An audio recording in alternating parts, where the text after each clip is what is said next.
প্রিয় দর্শক, আসসালামু আলাইকুম।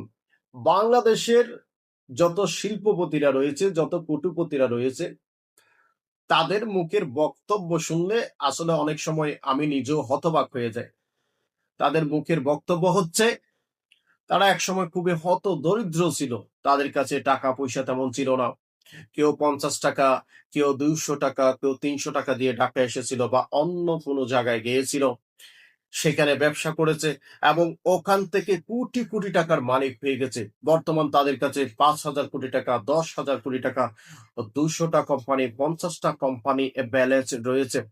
অথচ আমি বলতে চাই, এই সমস্ত শিল্পপতিরা গরিব দুঃখী মেহনতি মানুষকে যত নির্যাতন নিপীড়ন আছে সবই করেছে, যার সুবাদে এই কোটি কোটি টাকার মালিক হতে পেরেছে। অথচ তারা জাতির কাছে বড় বড় ফির আউলিয়া সেজে বসে আছে।